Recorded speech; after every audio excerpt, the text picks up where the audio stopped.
All right. Well, I want to begin with some background because that's an important part of the story. Um, I was born in '46. My father was in the Navy during World War II.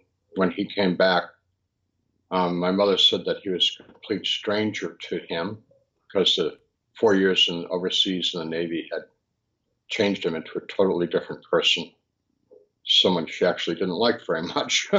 um, and he wanted to run the house shipshape. You know, basically, he gave orders and expected them to be followed.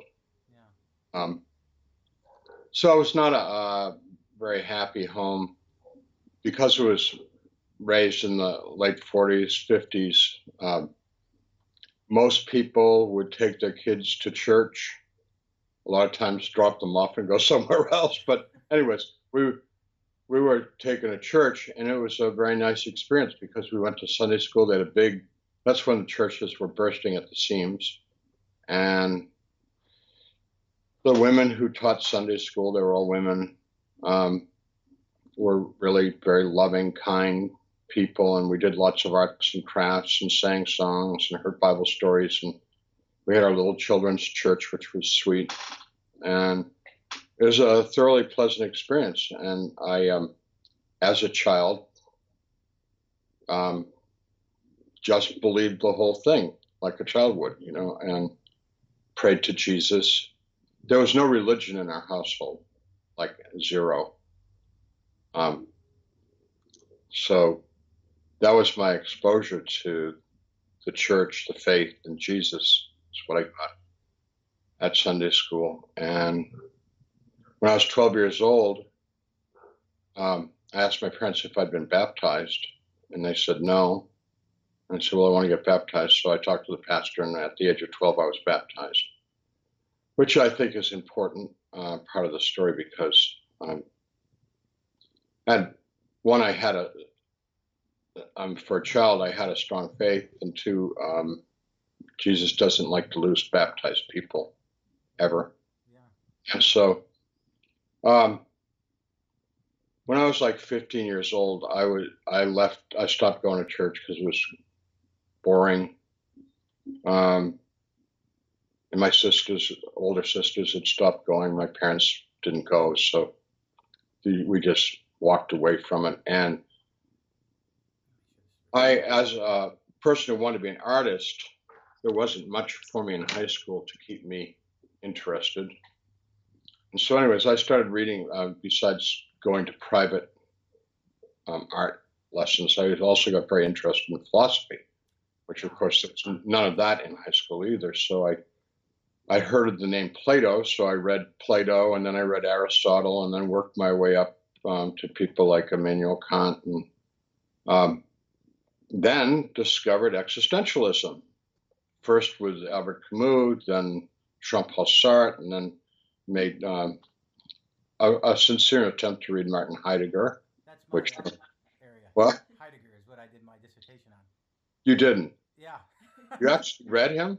Yeah, I I've wrote 2 books I've on him. never I've never known anyone that could understand him. I couldn't He was understand him, but unintelligible, yeah. yeah, I'm interested in this part because it was, as far as I understand, existentialism, Nietzsche, Camus, all these guys that really pulled you away, right? yeah. I neglected Nietzsche was a really big influence on me. I skipped him because I despise him now. But anyways, Me too. I, Me too. Yeah. yeah, Yeah. uh, you know, it was in the air. God is dead was definitely, Time Magazine did a cover in the early '60s. God is dead from Yep. Harvard Divinity School. Yeah. I met that guy. Oh, it, I forget his name, but he's still around. He was still coming to the philosophy conferences. But the guy that oh. go ahead. Um, so at the age of 17, I went to college, and my first semester, I took Philosophy 101 with Professor Dickens, and he was a atheist existentialist. And we used to go into town, me and Professor Dickens and a couple other students, and stay until 2 o'clock in the morning, smoking unfiltered Camel cigarettes and drinking pitchers of beer and talking about basically very, very cynical, sarcastic about society. That religion was the opiate of the people. It was all a big fantasy for those that were too weak to deal with the reality that life is meaningless. And then you die, and the whole point of life is a lot of suffering, and you seek pleasure wherever you can find it, and try not to get arrested. Because that would diminish your pleasure. Really, that was it. It was like, sort of amoral, with the exception of, don't get caught. Right. Yeah. And live for your own gratification. So I went to San Francisco with my young wife. We got married when we were 18, shotgun wedding. Wow. And we went to San Francisco in '66 because I wanted to study at the San Francisco Art Institute. And coincidentally, I heard that there was stuff happening in San Francisco in '66. The H word had not been invented yet. That came out a little after we got there, the word hippie. Oh. When we went out there, it was still beatniks. But anyways, and it was like, wow, this is great. I mean, it was like the only time in my life, in terms of society, where I was in the right time and the right place. Because we would say this is where it's at, and we literally believed, the people that I hung out with, it's completely unrealistic fantasy, but we really believed that we were going to create a world of peace and love, and everybody was getting along, and there would no longer be problems, and everybody would just share everything and love each other. And one of the things that, just an aside, one of the things that destroyed all that was drugs. It went from recreational drugs to very heavy and dangerous drugs like PCP and stuff like that, which I knew dozens, if not hundreds, of people that came out to San Francisco, and within months, we called them brain fried. Wow. People that couldn't make a coherent sentence, couldn't hold a job, couldn't go to school, and couldn't maintain any hygiene or anything. I'll quiet my phone. That's okay. It was really sad to see beautiful young people, and then meet them a few months later, and they're like gone, totally gone. I'd like to think that many of them eventually recovered, but the drugs were toxic. The whole hippie thing was over by '68. Wow. It was just people in the Midwest didn't know that, so they tried to keep it going. But it was, in San Francisco, it was done. It lasted 2 short years, basically. Wow. And also, people got wind of the naivete of the young people in San Francisco. So you had predators move into the scene and take it over, and like horrible things started to happen. But anyways, so I got my degree from San Francisco Institute, went to the University of California, Berkeley. This was the time of the Vietnam War, and most especially the U.S. invasion of Cambodia, when we shut down the university for 3 months. And what? You were there at Berkeley at that time. Wow. Yeah. Wow. And it was a very, very heady, interesting time. And ultimately, what I was looking for was a college teaching job, teaching art, because you can't make a living as an artist. I mean, nobody does. Yeah. Your odds of becoming a movie star are greater than actually making a livelihood painting or sculpting. So, I want to get my MFA, which is the terminal degree in art. I got an MA, and then you apply for the MFA program. And I managed to get a job in Kentucky at a brand new university that was going to start an art program, build an art program. So I came to Kentucky in '72. Um, totally fixated on myself, my career. Um, I had some interest in my family, but that was secondary because the myth is in our society that if you want to accomplish something really big, you have to be a megalomaniac, completely obsessed with your writing, your music, your art, your acting, whatever, and everything else suffers neglect because you got to keep your focus on what's important. So that's who I was. I pretended to be nice to my students. Sometimes I wasn't feeling it at all, but kept up the act most of the time. And of course, a number of students liked me because I was, I had no rules, no boundaries, from my experience in San Francisco, it's like, do your thing, kind of teacher. What's not to like about that, right? Yeah. And so that I moved up the ranks in the university and became a department head, and I got tenure promotion within 3 years. So wow. At the I don't know, I was 26 or 27, and I was a full professor, tenured, and all that in the That's department. Amazing. How did that happen so fast? 26 years old. Politics. Wow. I played the game. Yeah, I just got tenure last week, and I'm 36. Congratulations. But Yeah. 36 it took. 26, that's amazing. Yeah. Yeah. Well, they were desperate, and I was the only sane one in the art department. I mean, really, Yeah. Amazing. Yeah. Art departments are filled with prima donnas, Oh. whom are adorable and some of whom are repulsive, but I knew I had good social skills. I knew how to get along with people. Yeah. Yeah, sure. Most importantly, the people higher up. Right. Yeah, that really. Yeah. So, anyhow, that's the background. Atheist, existentialist, artist. My whole life was about me and my career as an artist, and and the great desire was to be a successful artist, which means showing in New York and people publishing books about me and da da da da da. And I mean, I was having very moderate, small success. So basically, I was a big fish in a little pond in Kentucky, and I knew that was never going to go anywhere. You're never going to get discovered in Kentucky. I mean, right? Yeah, the art world is New York City. That's it. That's all it is. So, anyways, I'm leading a group of students around Europe. You can edit any of that you want, but I put that in there because I want the students to know. I mean, I don't think my story is that different than anybody else. No. I think it's a very normal kind of story, and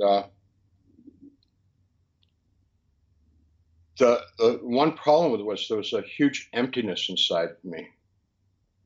I did a lot of drinking. I wasn't an alcoholic, but I drank a lot, and it's very cynical about everything. And I had a melancholia, and I attributed that to my mother's from Finland, and so I figured that I'd sort of inherited this melancholy gene from my Finnish relatives, which made me inside I was empty, sad, lonely, unhappy.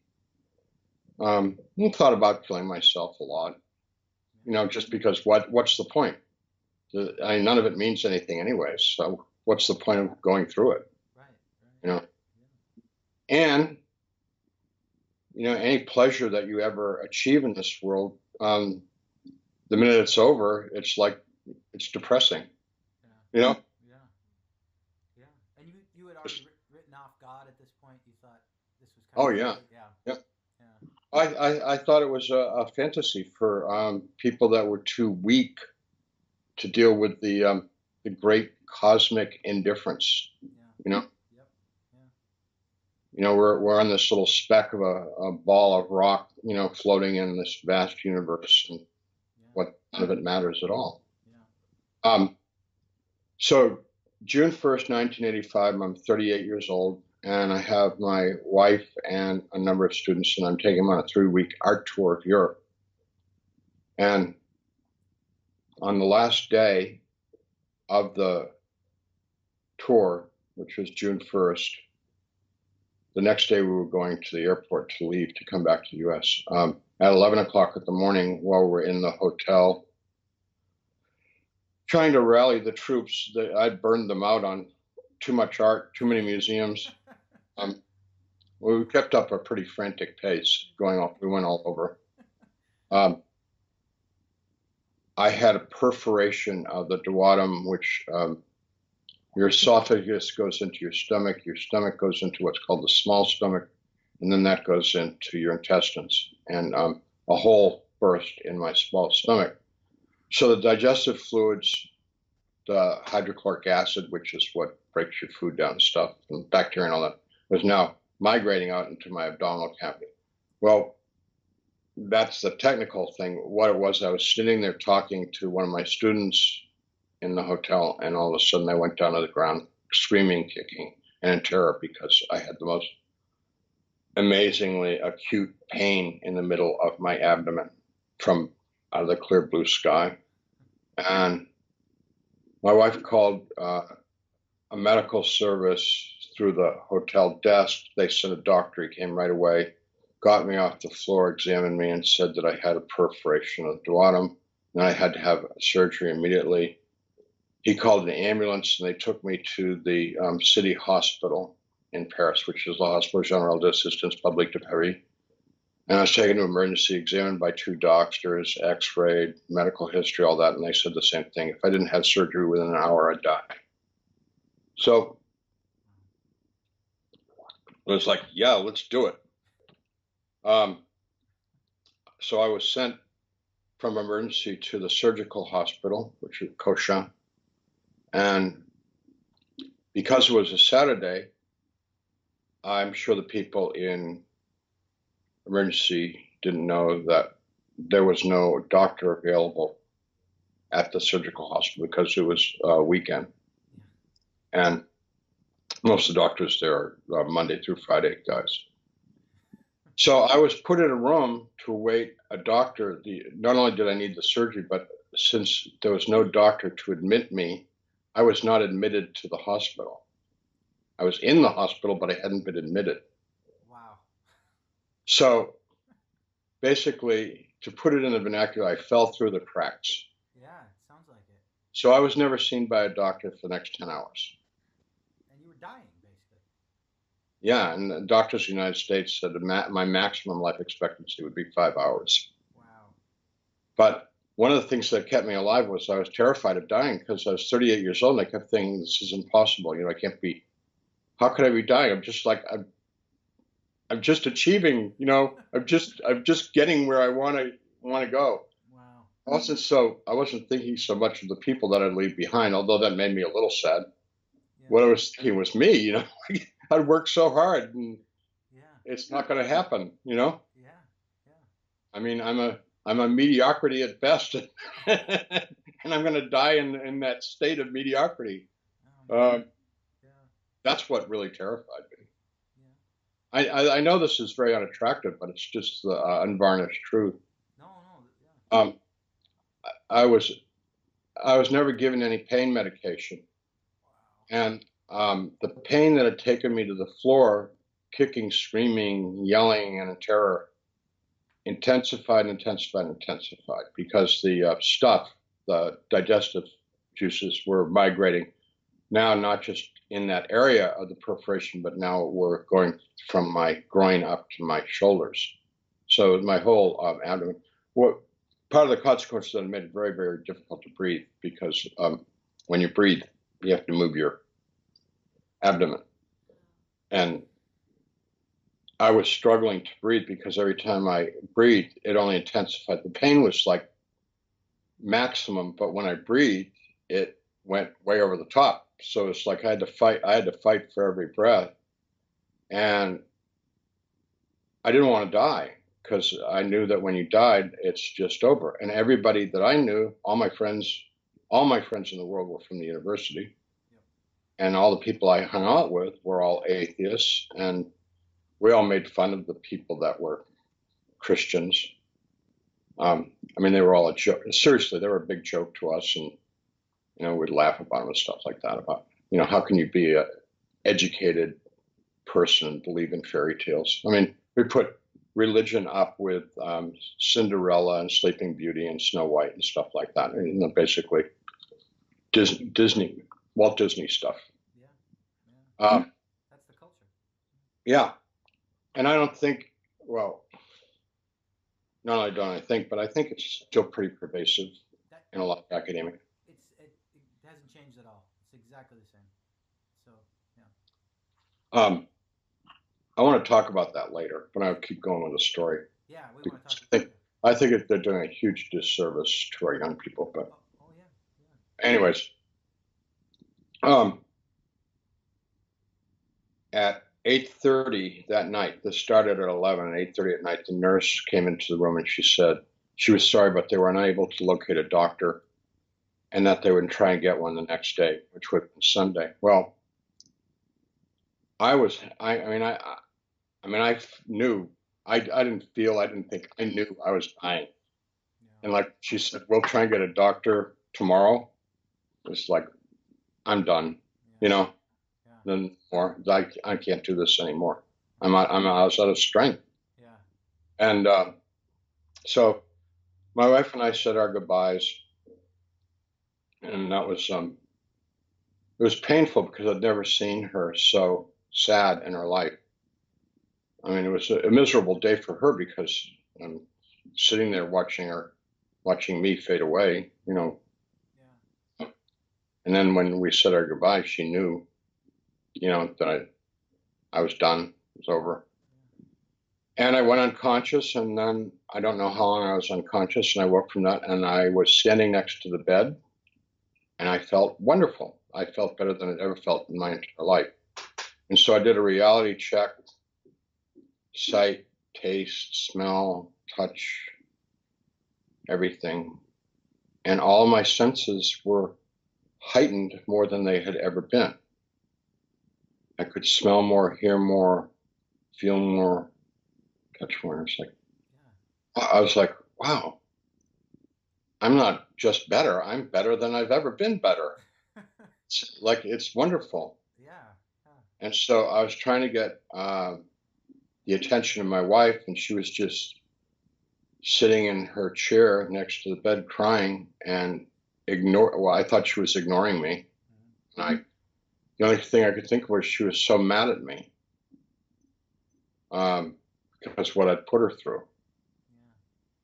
Yeah. And that made me very angry when I yelled at her and cussed her out and stuff like that for ignoring me. I turned to my roommate. I had a very nice 68-year-old Frenchman, really good guy, by the name of Monsieur Florent. And tried to communicate with him, and I got no response from him, which made no sense because he'd been kind all day to me and my wife, and now he wouldn't respond to me at all. It's like, made no sense. And so that made me, I wasn't mad at him. It just made me more confused and agitated. It's like, what's going on? Yeah. And I heard people calling me outside the room and by name in English, Howard, come now, hurry, let's go, come with us. So I went over to the doorway of the room, and there was a group of people out in the hallway, which was darkish and gray and very fuzzy. And there were people standing outside the light coming from the room. And I said, I'm sick. I'm supposed to have surgery. I need a doctor. Are you from the doctor? Are you going to take me to surgery? And they said, we know all about you. We've been waiting for you a long time. There's no more time to talk. Let's go. Hurry up. So I assumed that they were hospital personnel to take me to my surgery, to a doctor, whatever. And I left the room, and I had a really bad feeling about leaving the room. Although the room was very difficult because of the lack of response from my wife and Monsieur Florent, which was very upsetting. Oh, and I neglected to mention, I also noticed that there was a body in the bed, Yeah. Yeah. which I refused to believe was me, although it looked just like me. And I couldn't explain how there could be. That made me crazy. How could there be a body in the bed that looked like me? Weren't you thinking they swapped it or something? Or Yeah, yeah. I think that those crazy French that pull some kind of trick, you know? Yeah. Oh, that's so funny, you know? Yeah. Yeah. Uh, but of course, that didn't make any sense either, because why would they bother? Yeah. Yeah. And if they can't get a doctor, why would they do this like weird trick on me, you know? Yeah. But I knew the thing in the bed was meat, just a piece of meat. Yeah. And so that's not me because I'm great. You know, I'm wonderful. I'm fine. Wow. So they took me on a long journey. At first, I thought we were in the hospital, but we never went up or down. We just walked and walked, and there was no architectural features, just space. And that was all disturbing. But what was more disturbing was that the people that met me, that crowd grew and became initially more rude, then abusive, and then really ugly. And I would hear people say to one another, "I can't wait to get a piece of them," and stuff like that. And it's like, so I went from cautious to fearful to pure terror, because now I'm in this mob of people, and they're talking about me. And whenever I ask them anything, they'd say, "Shut up. You'll find out. You don't need to know. You'll know when you get there." But I mean, stuff like that. And I was like, Did, so did it occur to you that you might be dead at this point, or were you? no, not at all. Okay. Wow. Yeah. Um, I later I don't know whether you want to use stuff, but later on I asked you, so what happens when people die and you go and meet them? He said, well, the first thing we have to do is convince them that they died, because they don't know they died, because they'll feel so good. Wow. They They don't believe they're dead. Most people. He said, yeah, they can't believe they're dead, because when people are dying, they're going through some kind of suffering, Yeah. and when they die, they feel great, they feel wonderful, and they're like, oh, I'm all better now. Yeah. That's amazing. You know? Yeah. And also they're disoriented because they're in a different vibrational state, Yeah. that world, so they not really seen by the world. If anyone ever seen the movie Ghosts, Yeah. You love that movie, right? I love that movie because it does a really good portrayal of the confusion of trying to interact with the world, and Yeah. you know. Yeah. Yeah. So it's like, yeah. Okay. Yeah. And what about your? So, you had a body of some kind, right? Yeah. Yeah. What's what? How does that? You think it was your soul or your body or what? You know, what kind Well, of? I think I mean, what I come to believe, that my consciousness was so materialistic that I had to retain that as my identity. Yeah, that's interesting. I think that the imperishable body that Paul talks about, the soul, whatever you want to call it, Yeah. is not really that much like our physical body at all. Right. Okay. But we carry into the afterlife everything that we had before it.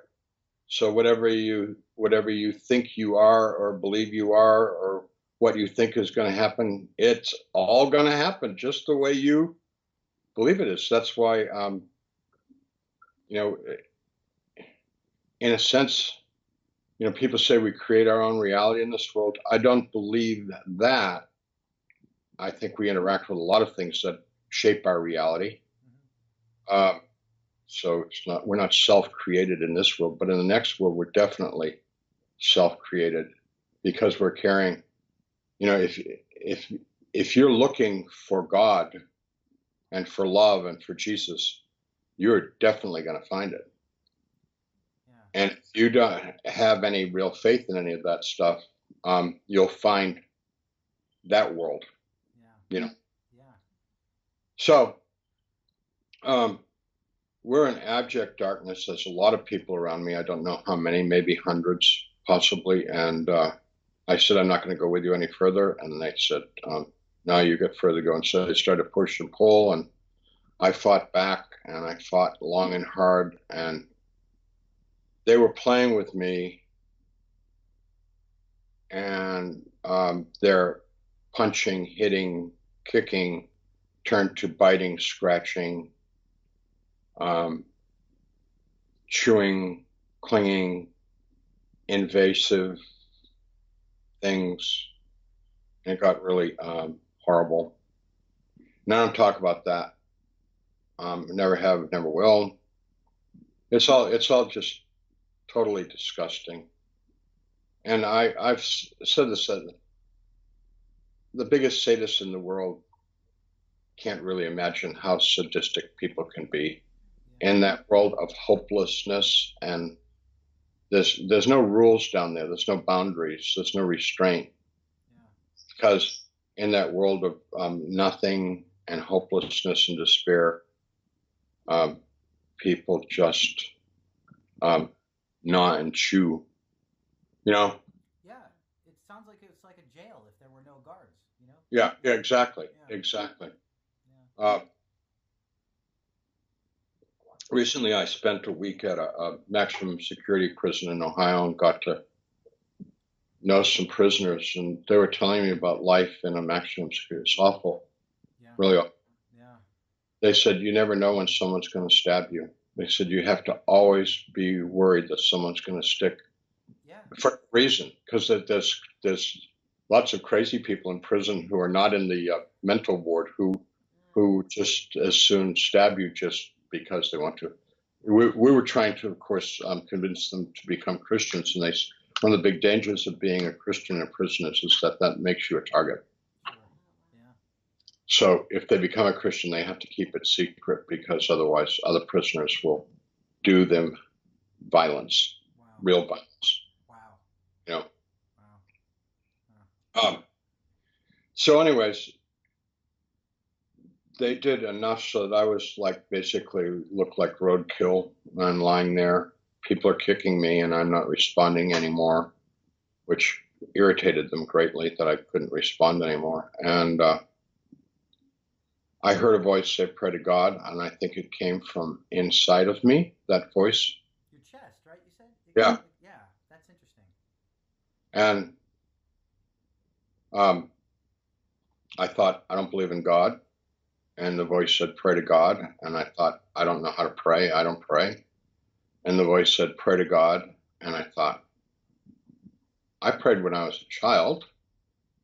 What was that? So then I tried to remember something that I memorized, because my notion of prayer is that there were things that you were taught to memorize and recite.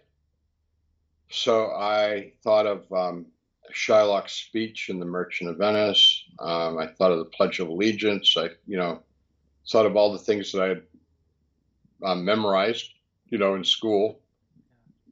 And I'm not getting anything with God in it at all. And finally I get, the Lord is my shepherd, Our Father who art, not the, I don't mean the whole thing. I just mean that line, the Lord's my shepherd, our Father who art in heaven. That's all I could remember was do it. So I was so excited about them.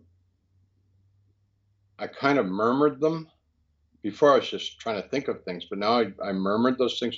And with that, the people around me became very, very angry. And this is when they're attacking you, basically, right? Yeah. And they said in very vulgar language that there's no God, nobody can hear me, and that they're going to make things much worse for me if I didn't stop saying those things. Which, because it upset them, it encouraged me to make up stuff with God in it. And it drove them away from me. So rather than being able to repel them with force, I was able to repel them with God stuff. And I can't repeat it because it was really, really vulgar. Why do you think it repels them? I mean, have you ever reflected on this? Why they're... Oh, yeah, absolutely. Because first of all, God wants everybody to go to heaven. God doesn't want anybody to go to hell. but lots of people go to hell. Yeah. And they go there because they've rejected God, and God's not going to force anybody to go to heaven, Right. like what some people like to theorize. Yeah. And they are not willing to let go their unbelief in God.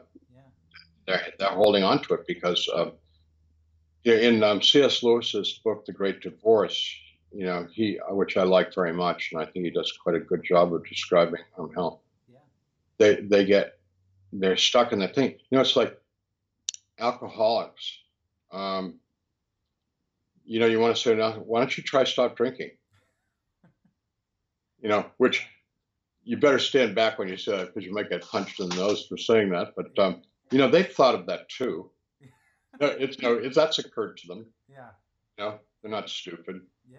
But they're locked in. They're locked into it. Yeah. And it's more psychological addiction, physical. There is a physical aspect to it, but then all addictions, overeating, sexual abuse, etc. All these things. Reading a really good book by Richard Rohr called Breathing Underwater. Yeah. Great book, but anyways, he talks about everybody's addicted to something, Yeah. Yeah. In the AA community, Richard Rohr. My friend is in AA and he loves Richard Rohr. Yeah.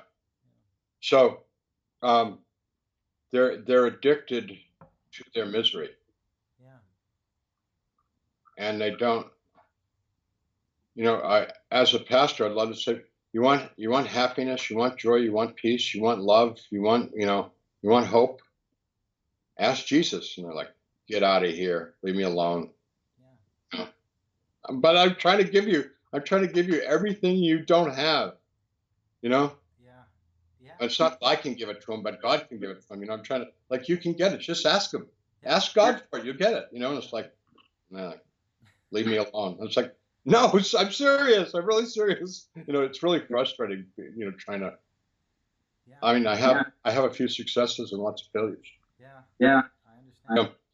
So, I'm lying there and I go over my life and I realize that I had failed in everything that I thought about. I'd failed in my relationship with my parents, my wife, my sisters, my kids, my students. I was a failure as an artist. I was a big nothing in the art world. And that I began to try and understand my situation. I realized that I now realize that I was no longer in the world. I was gone from the world. Dead to the world, but still very much alive in some other place. And what I thought it was is that if you fail life, or the way I thought of it, if you live a garbage life, you end up in the garbage heap. Yeah. So what I concluded was I had gone down the sewer pipe into the cesspool, and that this was the entry to the cesspool, and where they wanted to take me was much deeper into it, and I hadn't gotten there yet. Wow. I did not want to be there, and I felt like I was stuck there, and there was no way out. I mean, this was it. And to talk about the pit of despair, hell has many names in the biblical literature. It's sometimes called the abyss, sometimes it's called the pit. Hell is only one of many names, but the name that's used most often, I didn't know this until I started reading the Bible, is of course Gehenna, which is the valley of Gehenna, which was the garbage dump of Jerusalem. And people would take their garbage and their rubbish and trash out there, and there were perpetual fires there. When I was a kid, they don't do it anymore. When I was a kid, the town dump was always burning because that's how they got rid of everything that was combustible. So every town dump just had fires all the time, and they really stank bad. Sulfur's, one of the most odious burning things there is, and the town dump smelled of like this odious sulfurous kind of, because of course in all that garbage and stuff there was lots of toxics. So they don't do that anymore, but that's the way it was when I was young.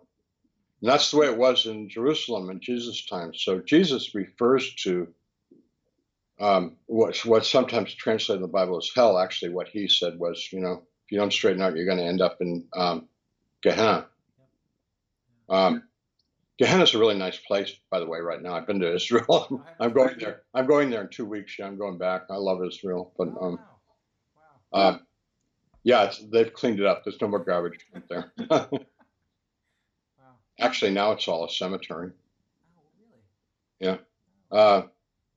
Anyhow, so I'm sinking deeper and deeper into this complete despair, and my mind reflects on myself as a child in Sunday school singing "Jesus Loves Me," and I could see myself as a little kid with a bunch of other kids, and we're all like saying, vigorously, full of enthusiasm, "Jesus loves me." And as I saw that in my mind, I felt it in my heart. I felt what I'd believed as a little kid.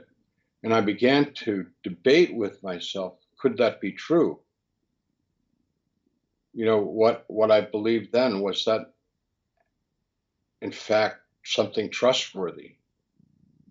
And as I started to think about it, I thought, I don't want to think about this anymore. I just want to believe it. I just want it to be true. So I called out into the darkness, "Jesus, please save me." And which is something I would have said as a little child. And a tiny light appeared in the darkness, got very bright, and it came over me, impossibly brilliant white light. And I worked as a welder for a while when I was young, and it was much brighter than a welding light, which, you have to wear this black glass visor to look when you weld. You have, because it'll blind you if you look directly into it. And this light was brighter than that welding light, but it wasn't. So it's light, but it's not light because it didn't blind me. It was like so beautiful. And out of it came hands and arms and reached down and touched me, and I came all together. I just, within like 1 or 2 seconds, I was all healed up. And more importantly than the healing, much more importantly, was I was filled with a love that impossible to describe because it was so great, so overwhelming. And his hands and arms picked me up without any effort and embraced me very firmly up against himself. And I put my arms around him and held on to him and cried all my tears of a lifetime of happiness. Wow. And I'm holding on to him and slobbering on his chest, really big time slobbering, which was embarrassing, but I didn't care. He didn't seem to mind. And he was rubbing my back like a mother or a father would rub their child's back, and he was just rubbing my back. And I realized in all this that we were exiting, going directly upward and out of that place of darkness. Wow. And I was just happy about that, holding on to him because I didn't want him to drop me, which was funny because of course he wouldn't drop me.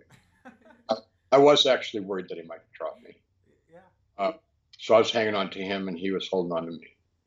And we're moving through space, and I want to man up. I want to stop, weeping. It's embarrassing. And I'm trying to not cry so much. And I look to where we're moving, and I see what at first I think is a big galaxy of light, with all kinds of activity around it. And all of a sudden I realize that's God's house. That's where God lives. And that I am the stupidest person in the world because I've spent my whole life saying it doesn't exist. Not only for me personally, but for everyone that I knew. You know, it's like, boy, were we dumb, you know? Yeah. And then I felt so ashamed. And I thought, I'm a piece of filth. Actually, stronger language, but I'm cleaning it up. I'm filth. He's made a terrible mistake. I don't belong here. Going towards this world of light of God's house. And we stopped our progress towards it. And he spoke to me in my mind telepathically for the first time. And he said, we don't make mistakes. You belong here. And then I thought, how'd you know I thought that? And he said to me telepathically, I know everything you've ever thought. And then I thought, that's not good, because I've thought lots of things I don't want you to know that I've thought. Immediately started thinking about those things. Yeah. Mostly revolved around female anatomy. Right. I've always liked women too much. And he laughed and laughed. He thought that was really funny. That's amazing. Yeah. And it occurred to me, it was okay. You know? Yeah. It's just like, he's not mad. He's not upset. He thinks it's funny. Yeah. Because, you know, if you try and think about things you don't want to think about, you're going to think about them, right? Right. Yeah. Yeah. One of the things I like to tell people about Jesus, not only does he love us more than we ever possibly imagined how much we could be loved, he also likes us the way we are. And that's not surprising since he made us. If you read the Gospel of John, you realize that he made us, and he made our noses, our ears, our minds, our hair, you know, our shoulders, you know, the whole works. Yeah. And what mother or what father doesn't like their child? Yeah. You don't always like what they do, you know, but I mean, most parents love their kids, you know. And that was communicated to you somehow, that he just was so happy with you. Well, yeah, because then after we conversed a while, he said he had some people he wanted to meet, so he called out in what I refer to as a group of angels, which I think was my angelic team, which we all have that surround us during our life. They came over and we did a life review, and as we went over my life, they shared with me their feelings, not judgment, but feelings about things that made them happy when I showed compassion, and the things that I did that made them very unhappy when I was indifferent or cruel. And most of my sin, which sin means to miss the mark, to fail to do what God, you know, asked us to do, was more indifference. Than, I mean, I didn't rob, I didn't steal, you know. Actually, I didn't even lie. I just didn't care. It's just about me, you know. And that people think indifference is not that big a deal. Actually, indifference is as bad, if not worse, than hostility and violence. That's amazing. Yeah, it's really Jesus, the angels, gods do not like apathy. They do not like indifference. The Greeks thought God was indifferent. They described God as apatheia. Yep. They had it 100% wrong. And that's the interesting thing about the Hebrew testimony of the Old Testament, the Hebrew Testament, is that a God of great feeling and compassion, you know. Yeah, this is interesting. So in your book, you talk about God having emotions, and I was always trained in the Aristotelian tradition that God is apatheia. He doesn't feel, but it seems yeah, like so that's what the Greeks believed. Right. But you're saying he has deep emotions, right? Yeah, this is where Thomas Aquinas really misled a lot of Christianity, and does to this day.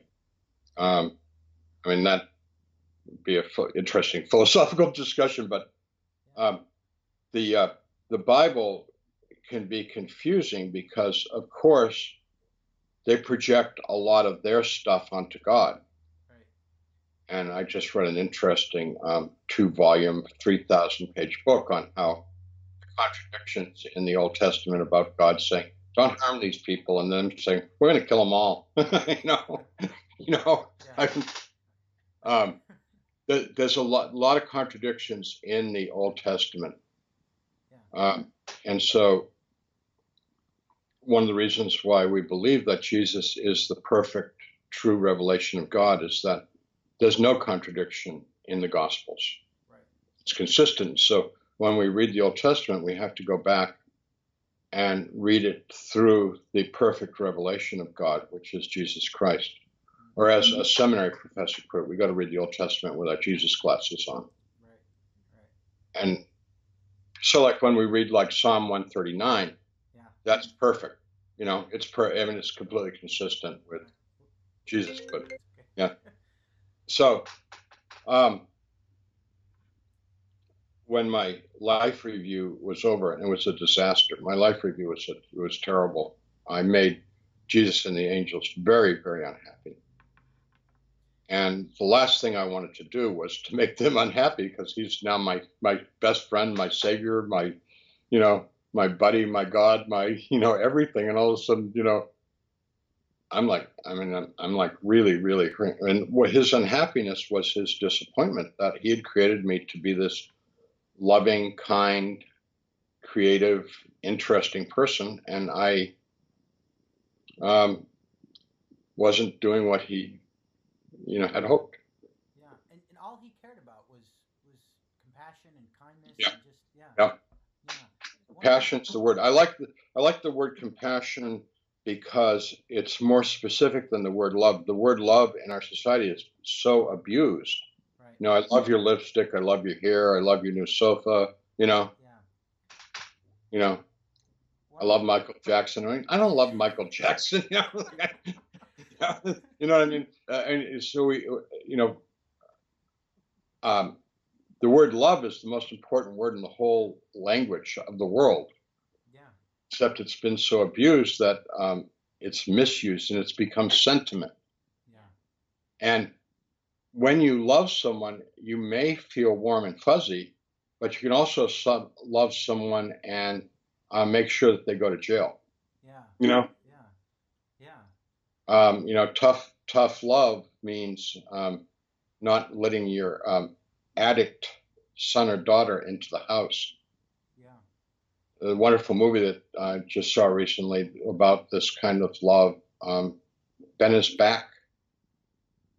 It's about a mother dealing with her addicted son. He shows up at home. He's been in rehab, and he shows up at home, and he's running all the same games, and she's trying to figure out how far to extend the love and where to shut it down. It's a really beautiful movie.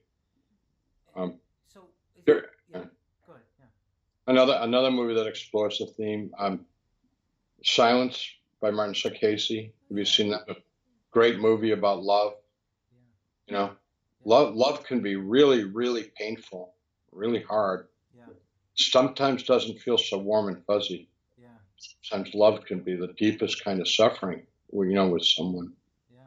Yeah.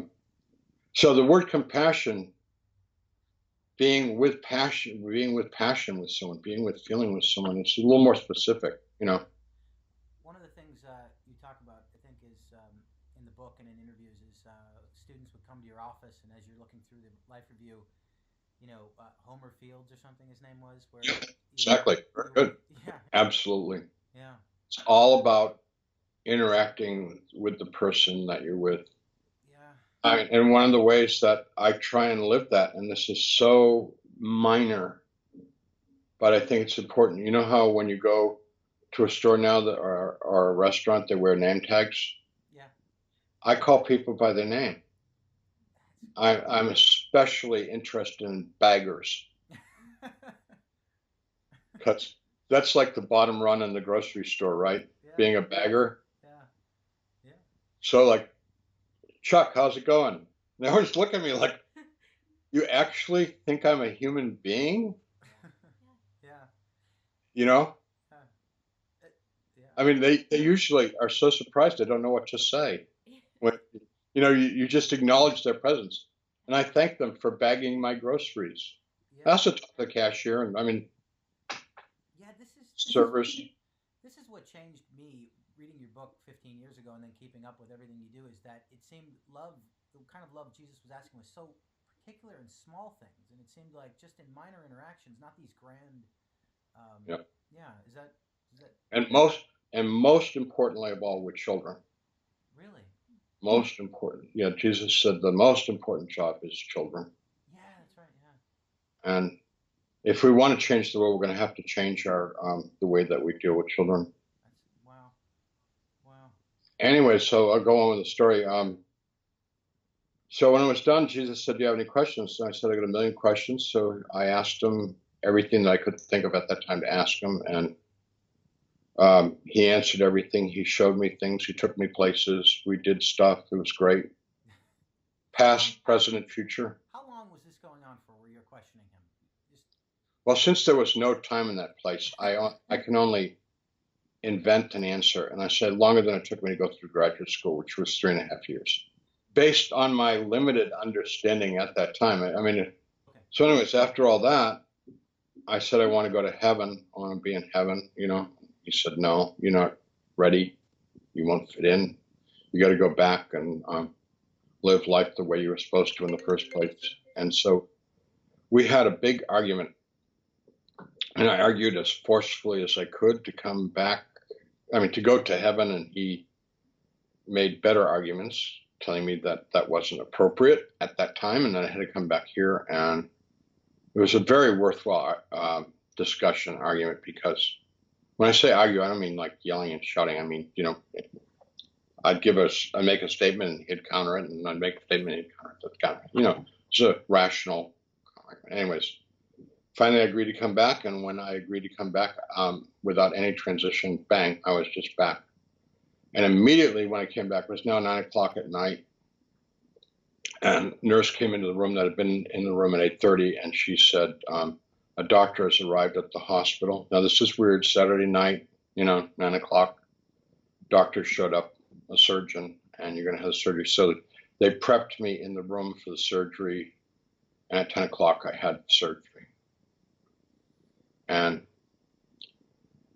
sometime Sunday morning, I woke up,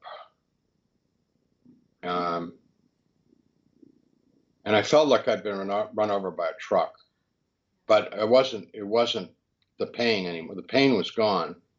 This was just like soreness, like, like a truck had run over me or something. It just was sore all over. Yeah. And I'm thinking about, okay, what happened was the most important thing that's ever happened in my life. So now I have to decide whether I'm going to go with that or not go with it. And I realized that I had that choice. I had that freedom, and just ignore all and go back and do what I was doing before. Wow. But I knew that if I did that, I wouldn't be able to live with myself, and that I would have to stay drunk all the time. I would have to anesthetize myself to live the lie that used to be my life. So I'm going to have to do things, but I don't know like exactly what that means. What do I change? What do I do? Yeah. And so that's what I've been working on for 34 years now. Yeah. What things do I do differently, and what things I can do the same old way? Yeah. So it's basically a daily challenge. Yeah. And when you didn't you ask Jesus something like, "What do you want me to do when I go back? And what's the purpose of my existence?" And and he told me, love the person that you're with. And I told him, okay, fine, but what do you want me to do? So we had a big discussion about that, and part of it was that I said, well, when I go back, I want to build you a big shrine and I'll make it so I'll buy a piece of land out in the country, and I'll scavenge materials and rebar and concrete and stone and stuff, and I'll make this big shrine to Jesus, and it'll be so amazingly weird and wonderful that people will come from all over the world to see it, and they'll know that you are, the one, you're the man, you're God, you're the Lord. And Yeah. he said, please don't do that. I said, well, why? And he said, I don't need it. I don't want it. And I don't want you to go bury yourself in a big project. Yeah. You're doing that your whole life. He said, I want you to go back and interact with people, Yeah. People are a big distraction, you're a megalomaniac. Yeah. And that's all. And he just wanted you to love the person that's near to you, or you love the Yeah. person, and you thought Yeah. it would be simple, right? And it's Well, it turns out it's sometimes it's extremely easy. I mean, sometimes I'm dealing with really sweet, lovable people, and they're just adorable. And it's like I fall in love with them. My wife chastised me the other day because I was telling her how much I loved not my church secretary, but another church secretary, and she said, "Don't say you love her." And I said, "But I love a lot of people. I'm trying to love everybody that I meet." She said, "You can't go around saying that. Don't say that." And I said, I want to say it. It's true. It's what I believe. And she said, well, stop saying that. Say you like them a lot, or you know, I mean, it's really frustrating because like after my near-death experience, I told everybody that I loved them, and they all thought I was crazy. I was sick. So it's like, okay, he's ranting. I meant I would try and hug and kiss everybody. And that was a disaster, especially when I did it to men. They didn't like it. Yeah. And women didn't like it because they misunderstood, Yeah. It's really frustrating in this world because we're here to love each other. And I do not mean that in a sexual way at all. And one of the many problems of using the word love, and people they've learned because of the way our society is and the way we've raised them as children to not trust anybody. Yeah. So I'm a pastor of a church, and people don't trust me. They think I'm a predator because all men are predators and all pastors are predators. All priests are predators, right? Yeah. I mean, that's what people come to believe in. Like, hopefully after they get to know me, they realize that I'm not a predator. Don't your parishioners know about your story and who you are, or do some of them not even know that? I've always wondered this. Like, do they know that you've seen Jesus? I don't know. Some of them do, some of them don't. I don't promote it that much. Oh wow. Okay. Because I'm in a weird position because it's like, it's. I mean, I'm obviously pretty open about that. I love Jesus and I know Jesus and I met Jesus and stuff like that. But on the other hand, it sounds kind of egotistical. It's sort of like, nah, nah, nah, nah, nah, I know Jesus. You don't know him, Yeah, but it's true. It's true. Yeah. Yeah, and I am proud of it, but it doesn't make me better than anybody else. No, but Matter of fact, I mean, the other egotism is I'm the worst sinner in the world. Right. But I'm not, because Paul already took credit for that. So so that's what I've been doing for the rest of my life, is trying to figure out how can I live a life fulfilling my potential given the gifts and the deficiencies that I have. I have gifts and I have big deficiencies, and I gotta work with that stuff, Yeah. And most importantly, how does my life present me opportunities to love people and to love God, or to put it all very simply, how do I live a life pleasing to God given the circumstances that I'm in? Yeah. And so I've done like over 30 mission trips overseas, and I've been serving churches as a pastor for 30 years. But that stuff's not important. What's really important is how I have treated the people that I'm with when I'm with them. Wow. you know. Yeah. And do you ever feel burnt out? You know, how do you I do it? don't feel burnt out, but I feel frustrated with people because they just don't want to get with the program. One of the things I loved about the book and the other books is that you talk about the frustration you have in trying to help people talk about Jesus, love them, and they don't want it. And what do you? Yeah, I'm really interested in how you deal with that, and what if you because you've been doing this longer, and what do you do? How do you? it's like um, being in the grocery store, for example, and you see someone slapping a child or yelling at a child, and you want to go over and intervene. Yeah, You know, yeah, you don't. It's really not gonna work. I don't have the skills to do that kind of an intervention. yeah, yeah, And I tell them like that's not the way you do it. yeah, It's just not the way you do it. You don't do that with kids. Making a big mistake, yeah, and so you don't do anything about it. It's frustrating because if I could put on sandwich boards and walk up and down the street and go repent, the end is near, and if it would make a difference, I'd do it. But it doesn't. That doesn't work. I mean, you just being foolish. yeah, People think you're crazy and yeah, don't take you seriously. So how do we make a relevant difference? And I think one of the points is that we have to realize we're not the Messiah, we're not Jesus, we're not the Christ. yeah, We got our little job, we got our little tiny niche in the world to take care of, and that's what we do. And it can have surprising consequences. yeah, Like, for example, I have never put, other than my website, which I didn't do, somebody else did for me. I've never put anything on the internet ever. wow, And people started putting interviews with me on the internet. And now I have correspondence with people all over the world every day yeah, and make helpful things. I've written some books because with the interviews, sometimes things can get misunderstood. mm-hmm. So if I write it in a book, I can be clearer. Yeah, Hopefully people won't misunderstand what I'm saying. I mean, some of my biggest critics are other Christians, yeah, and it's disappointing because I don't think they have either willingly or unwillingly understood what I was trying to say.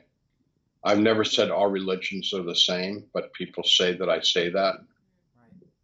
right, right. I never said it. No, Um, one of the things I notice in your interviews is you're very careful. It's very contextualized. You know who you're talking to, and you try. I could tell you're trying to speak to that person and not to offend them. exactly. You can't offend us though, so whatever you say, we. you know, like I'll go back to how difficult. I asked Jesus, "What's the best religion?" And what I was thinking, because at that time I wasn't religious, Yeah, I meant Presbyterian, Catholic, Baptist, Methodist, Episcopalian. That's what I meant by best religion. Technically, what I should have said, which is the best Christian denomination, but I right. didn't even know what a Christian denomination was. I mean, it was outside of my realm. Yeah, And so I asked him, what's the best religion, meaning basically within Christianity? He said, the one that brings you closest to God. yeah, Now, it's a two-part question because there's a follow-up, but I want to explain. The one that brings you the closest to God is like, go to that church, that denomination, that faith where you connect with God. right, It's good advice. right, If you go to a church and all they're preaching is hellfire and damnation, get out of there. right, You know, right. if you go to a church and all they're talking about is fundraising, or Yeah, yeah, all they want is what are they going to do after Super Bowl Sunday for fun? yeah, Get out of there. I mean, nothing wrong with churches trying gimmicks, but I mean, if their whole focus is on that, I mean, you want to go to a church where it's about God and it's about love and it's about Jesus and it's about faith and yeah. about being good to people, not a church that's self-serving or Well, I was with a group, and it was a clergy counseling group, and the psychologist said how upset he was because he went to a big church, and the preacher talked about how they were the best church in the whole city and stuff like that. And he said, "What? It was such a turnoff because like churches are not supposed to be narcissistic. Like we're the best. Like really?" I said, when he told me go to the one that brings you closer to God, it's like, because he's thinking about me coming back. At that time, I wasn't thinking about me coming back. He's thinking about me. So he's going, go find a church. He's saying, go find a church. You know, he wouldn't tell me to become a Presbyterian or a Catholic or anything. Because he wanted me to figure it out, which is consistent with Jesus in the Gospels. Everybody asks him these simple questions. He says, you go figure it out. Thanks, Jesus. You know, um, with all of his troubles. So the follow up to the question was, I said, but which one is it? Which one? Give me a name. And he said, there's good people in bad religions, and there's bad people in good religions, and you need to find it out for yourself. And I've been pastoring now for 30 years, and he's absolutely right. In every church that I've experienced and that I know of, because I hang out with a lot of pastors, there's like some really terrible people, and there's a lot of really good people, and there's a whole lot of people in between. And you can't judge a church that way. Churches are there for hopefully everybody. And the churches would be a whole lot better if there were a whole lot more sinners in the church and less people that thought they were so self-righteous. So my wife and I love to go to. As a pastor, I gotta show up at my church mostly. That's my job. But we love when we go away. We go to different churches, and we love to go to different churches. And some of them have been wonderful, and some of them have been miserable. And some of it's the music, some of it's the preaching, but mostly it's just like the feeling of love there or not love. That's it. So if someone asks me, what's the church that you go to, I say, well, what were you raised? And I say, Methodist. It's like, go to a Methodist church. I mean, I don't have anything. It's just like, just go where you belong. If you're Catholic, stay Catholic, And they say, I don't want to go to Catholic church anymore. So, okay, fine. Go to Episcopal church then, whatever, Well, here's my answer. People, I mean, when Mormons write me or talk to me, they want me to become a Mormon. And so when Catholics ask me, and I mean this to say, when they ask me why I'm not Catholic or have I considered becoming, I always tell them I am Catholic because I am in my heart. Officially not. I have a letter from a Catholic priest in Belize, Central America, saying I am their #1 fundraiser. I've built 3 Catholic churches in Belize. I mean, I take that back. I raised the money to have 3 Catholic churches built in Belize. And all the work I've done in Belize, I've done it under the authority and auspices of the Catholic Church. We built a Catholic school in Belize. When people ask me if I'm Catholic, I go, yeah, I'm a Catholic. I am not officially a member of the Roman Catholic Church, but I consider myself a Catholic. But I also consider, and this is what probably people don't understand, I also consider myself to be a Methodist and a Presbyterian, a Lutheran, and an Episcopalian. And that may sound like fancy. Well, I believe that. And I also believe that that's what Jesus believes. Jesus says in the Gospel of John that they all may be one as we are one. And so I'm just trying to be faithful to Jesus and not faithful to people that want to be divisive. I don't see the divisions as healthy. I see them as unhealthy. Yeah, yeah, right. So I love the Catholic Church. There's things about the Catholic Church that I could be critical of, but generally I support it my wife and I, when we have opportunities to go to Mass and participate fully, uh, and whatever, my best friend was a Catholic priest. He died, unfortunately, but he's working for me upstairs now. So that's uh, And you love Thomas Merton, right? oh yeah, he was and was one of my biggest heroes. Um, right here, I'm reaching on the wall of my office. Oh, my man is watching over me. I like his hair. Yeah, I totally relate.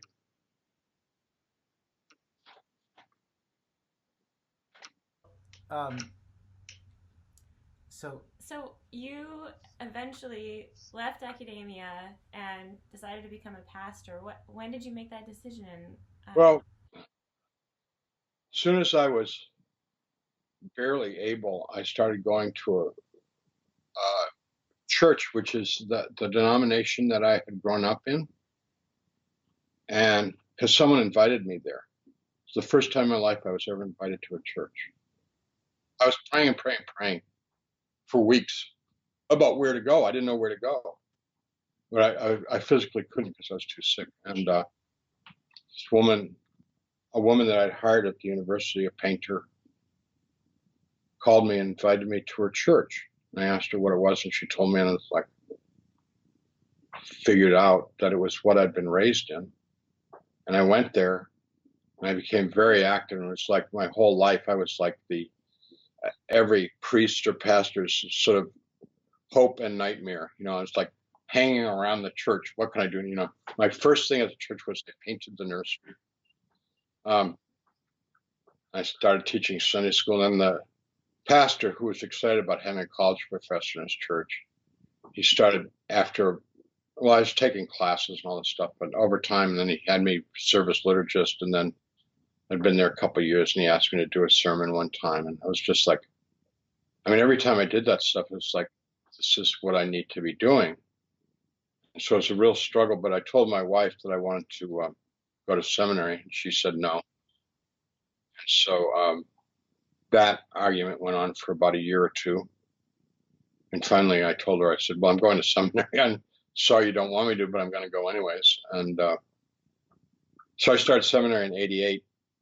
And in seminary, I went to a Methodist seminary because I could commute there. It was only 70 miles away. So I was commuting to seminary afternoons and evenings, 70 miles each way. And did that for 3.5 years. And while you're in seminary, you have to serve as a student pastor.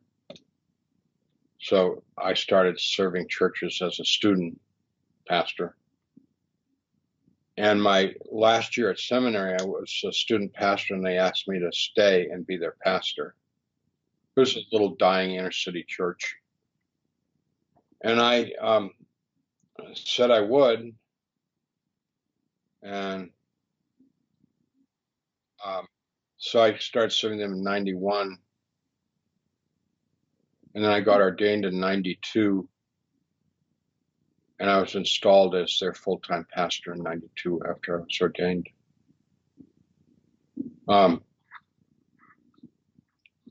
So it was a process, and my wife didn't like it, and she eventually left me. There were lots of reasons, but that was a big one. It was very hard giving up the university position because I love being an art teacher. What's not to love about being an art teacher? It's like, just play. It's fun. It's like, students are great, get to talk about, there's too much green in that blue sky. You need to, tone that down, get back on good stuff. And also, nice thing about art is it's, pretty specific. It may seem like all kind of like weird, but actually art, like music, has rules. It has laws. And they're really incontestable. There are things that you do that work and things that you do that don't work. And that's like a phrase used as an art teacher a lot. That works, that doesn't work. Try this, it'll, da da da. And the whole point is to get people as an art teacher to be able to express themselves. You're not trying to get them to be like you or like anything. Just how can you be more authentic to yourself? No. So it's fun. It was hard to let go of that. I miss it, but that's the way it goes. That's the way it goes. You felt academe was just not the right context to do this, to do what you. Well, that, and also I felt that I was serving a deceptive institution. University. Would the root of that word have anything to do with universe as in universal, meaning like everything?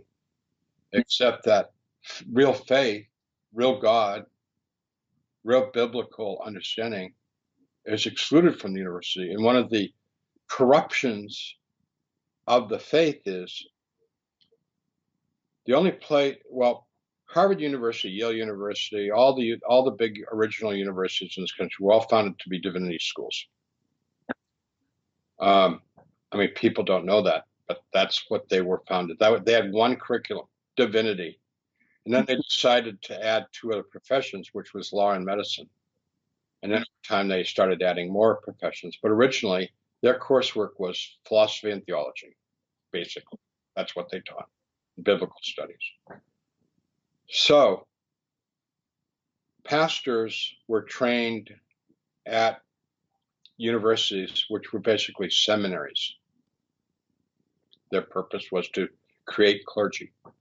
Eventually, universities broadened their curriculum, and we got a distinctive form of school called a seminary, whose sole purpose was to train clergy. So people that taught at seminaries tended to be people of faith, promoting faith. Academia, the universities, moved away from a faith-based education to a critical look at universities. So the training of clergy outside of seminaries took place in places where there was very, very critical, academically ambitious people trying to make a name for themselves by tearing the faith, tearing the church, tearing the Bible apart. Now, the church, the faith, the Bible are big enough, strong enough that they can take it, but it can do like a lot of harm to faith development, and it can do a lot of harm to the people in the public. And I'll give you an example. There's a movement today, and I've actually known I've even had a class with some of these people, the Jesus seminar, where they look at the Bible and say, Jesus didn't say this, Jesus might have said that. It doesn't do the faith any good at all. It does it a lot of harm. And they all get to publish, and they all get to write books and pat themselves on the back as what scholars there. And they don't know, flat out, they don't know what they're talking about. They do not. It's all speculation. And it's like me, I have a friend that's obsessed with the conspiracy to blow up the Twin Towers in New York. I love my friend, but he drives me nuts because, like, ultimately, what is your point? Our government is so evil that they would kill thousands of innocent people and mine these buildings with bombs, and then create this big trick of like airplanes flying into them, which really didn't destroy the buildings because it's the bombs that blew up the buildings. But I mean, what is your point in all this? Now, where are you going with this? And it's like, so our biblical scholars who want to tear the church, the faith, and the Bible apart, and they're all interlinked. So when you do one, you do the other. What are you trying to achieve? Because I'm working the other side of the street. I'm working like with a group of people called a church, trying to give them hope, trying to give them love, trying to give them faith. When I say give them, I mean, I don't give it to them. I'm trying to encourage them to get it, and based on what? What's my basis for this? It's not psychology. It's not because I'm a saint. Based on the biblical tradition, based on the church tradition, and based on the reality that this stuff is true, and if that you put it to the test, you'll find out how true it really is. So, like, the bottom line is, I say to people all the time, don't believe a word I say. Ask Jesus. Ask Jesus if he loves you. Go get on your knees and ask him, and you'll find out whether he's real or not. And you'll find out whether he loves you. Don't take it from me. Take it from him. Go to the source. So that's what I'm working on. And then I hear these, quote, well-meaning academics tearing it all down and saying it's all a big lie. It's all a big myth. It's all a big story. You don't put your faith in it. And then doing the same thing to the church. One of the most powerful things you've said is that, I guess this was apparent to you with your conversation with Jesus and the angels, was that God gave you the gift of intellect, and you were never satisfied with the answers you get, and that is just pervasive in academia. Even me years ago too. We just keep speculating, and then Jesus told me to be satisfied with the answer. Like when I go, I've been to Israel 3 times. I would love to go there every year if I could, but can't afford it. So I've been there 3 times. I'm going there in 2 weeks, 4th time, and you learn so much that, like, this stuff, the Bible, is really based in real rock and real soil in real places. I'll give you an example how important it is to follow your heart into the reality of it. In Nazareth, there's a church that was built in the 1800s, and that's a real nice church.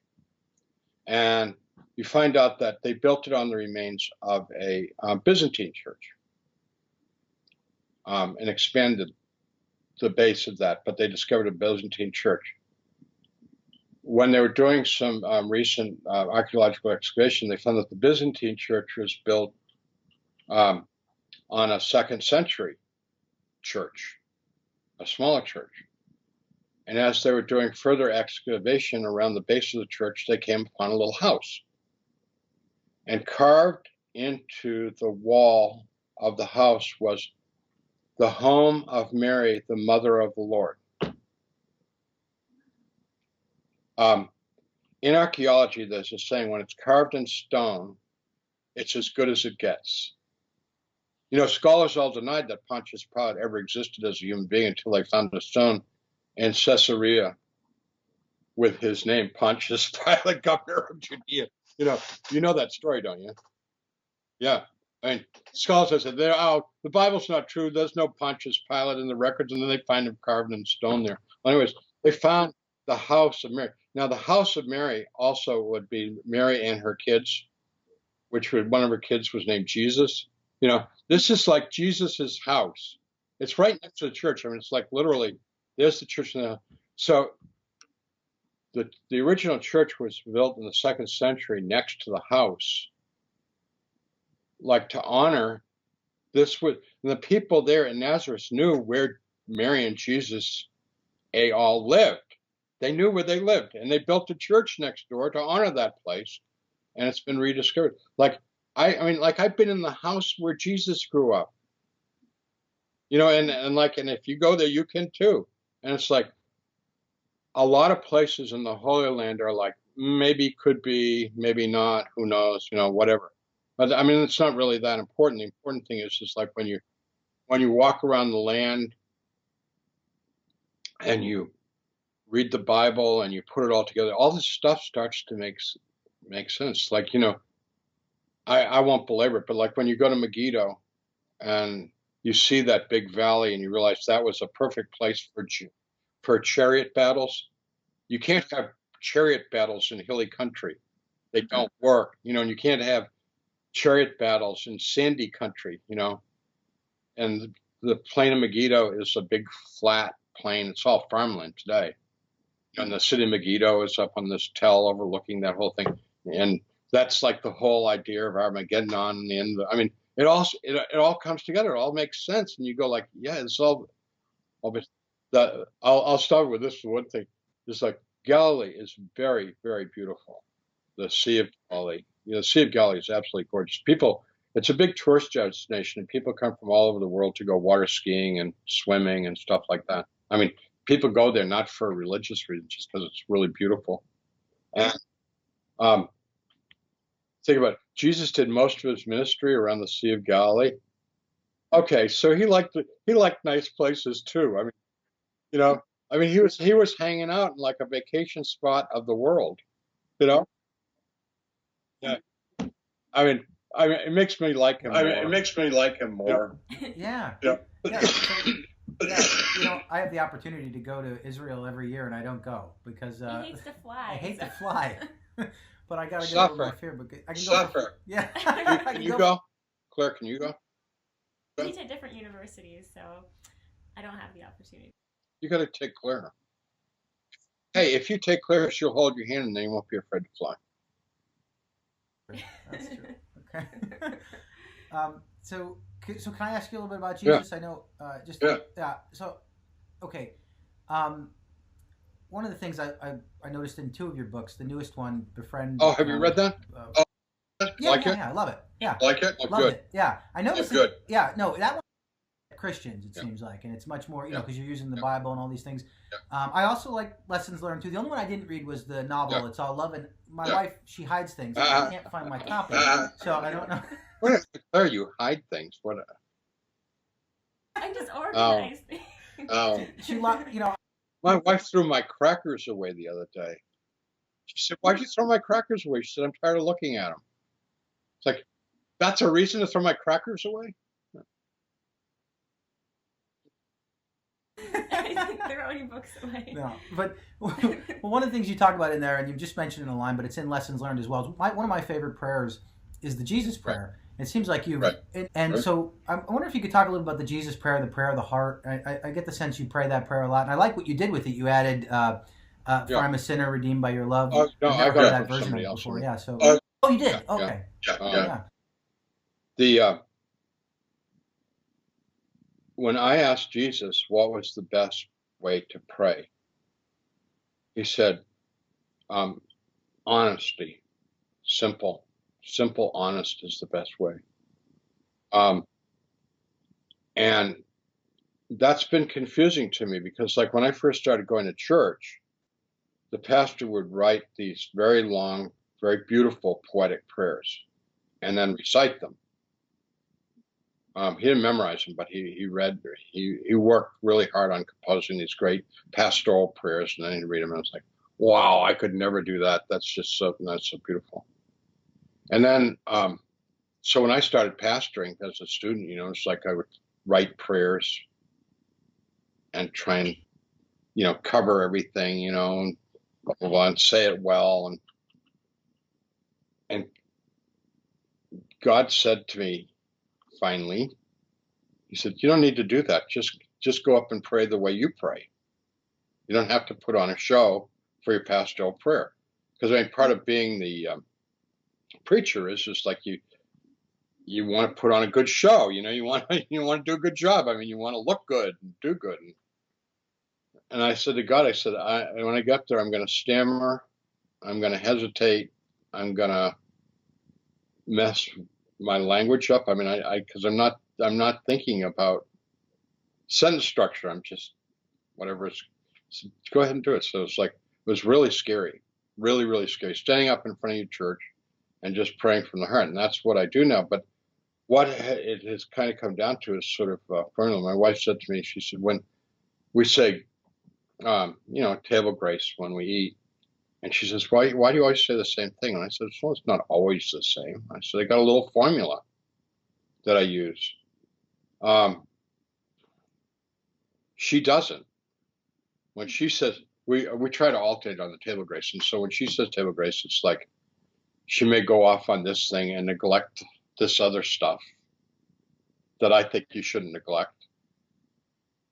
But she prays from the heart. Whatever it is on her mind at that moment, and that's fine. I'm not being critical. My formula, I kind of got the bases covered, but it's my formula. I'm not using somebody, and I deviate from it a little bit every time, but it works for me. It's my honest prayer, right? Because but I create it. It's like when we do the Our Father, which I do, and which we do in church, and I think all Christians pretty much do. That's like, it's a great prayer. I mean, not only did it come from Jesus, but it's like it's got the whole thing covered. Because when you take that thing apart, I mean, you could write a book about the Our Father and the way it includes kind of like the whole life experience. It's wonderful. And so it's good to have these prayers in our inventory of prayers. But the bottom line prayer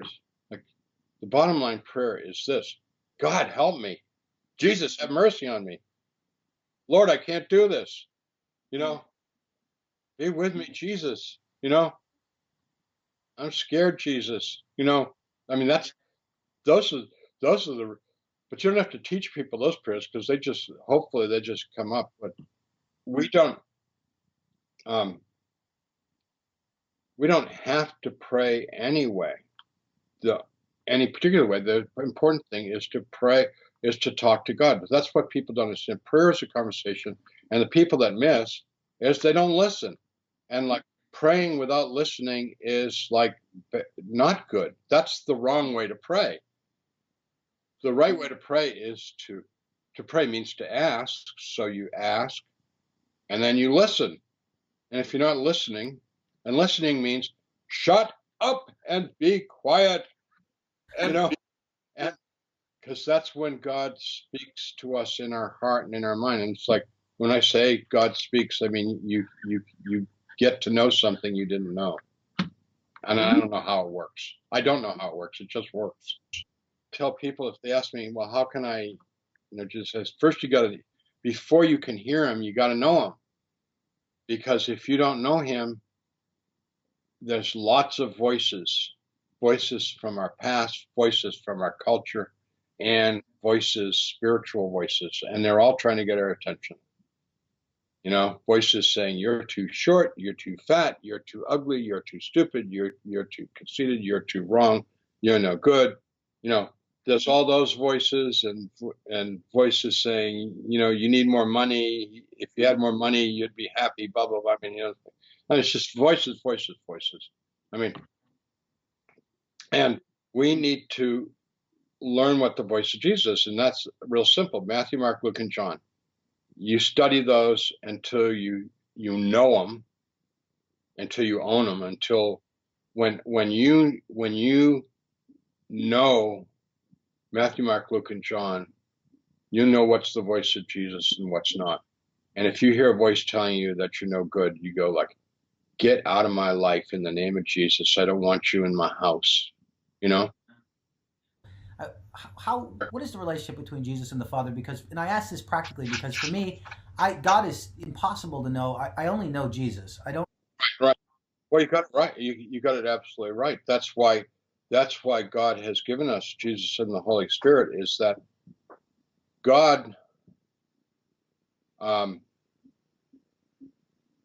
is so. Well, one of the ways that I like to try and understand God is that God is consciousness. I mean, there's a lot of things that you can say about God that are painfully inadequate. But there are some things that you can say about God that are insightful, that are helpful. Like, for example, you can say that God is omniscient. And I think most people would agree that is a pretty adequate description of God. God knows everything. So God is knowing. To make it simple, God is knowing, God is consciousness, is awareness. And that's one of the ways that we participate with God, is that God's omniscience and God's knowingness, he knows our knowingness, and he knows us. I am not a pantheist. I do not believe that God is in everything, This is not God, Not God. Hello. Excuse me. I mean, I can pick up, definitely not God. I believe God is aware of everything. So God is, panentheist. God is with everything in the knowing of all things. But in terms of our ability to know God, because we're like, it's like the ant trying to understand the elephant. Just hopeless, absolutely hopeless. But God, in God's creative activity in the world, has another kind of consciousness, which is literally being involved, which is the word, the logos, the divine economia, and ultimately the Christ. And for that cool little event called Jesus, that little 30-year event where God said, I'll just wear the meat suit for a while and show him. As the creative activity of God. And I know this is impossible to talk about, but it's as if God's consciousness splits and then becomes interactive with the world, Yeah. with the economy. Yeah. Because God knows in his consciousness, we can't handle God. And I could talk a lot about that because Jesus and I talked a lot about that. God is way too much for us. Frankly, if any of us right now were in the presence of God, would blow up. We would wish ourselves into the farthest abyss of hell because it would be so overpowering. Because we're not ready. We're not ready for it yet. I mean, we will be someday. I mean, that's where we're going towards. We're going towards that unity with God, but like, not today, thank you. So God said, okay, I'm going to be present to you in a way that you can't interact with me, and actually two ways. So one was the Jesus event, which God is willing to reveal to us in the form of Jesus, anywhere, shape, and like millions and millions of people have met Jesus in the history of Christianity. And the other way is through the Holy Spirit, which is that Spirit of God. So I am greatly offended when Shirley MacLaine stands by the ocean and says, I am God. Matter of fact, I think God's offended, and I call that blasphemy, and I think that's a really big sin. And I don't think it's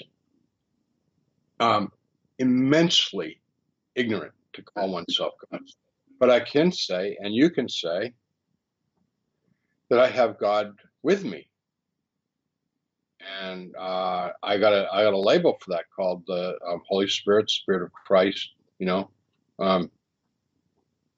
Spirit of God. And so that's what speaks to me. So like when I'm reading the Bible and I ask God, what does this mean? And I sit there and I read it and I read it and I go over and I read it some more and then I think about it and I read it and all of a sudden it's like, oh wow, I get it. And that's the beauty of the Bible, is that it will literally, if you give it a chance, it'll literally teach you, it'll speak to you through the Holy Spirit. Now, you can have that kind of eureka experience with art, with poetry, with literature, but the Bible just doesn't stop giving. I mean, most literature, most art, when you kind of get it, you got it, and there's not too much more. But with the Bible, it's endless. I mean, I can read the same passage 100 different times. You get 100 more things out of it. So, I'll just ask you this then. Did Jesus tell you why he had to die? In the New Testament, it just seems like this is the ultimate revelation of the love of God, the death of Jesus, and it's just everything hangs on it. That we know, yeah. But yeah, one of my best friends is a theology professor at the United Theological Seminary. His name's Andrew Park.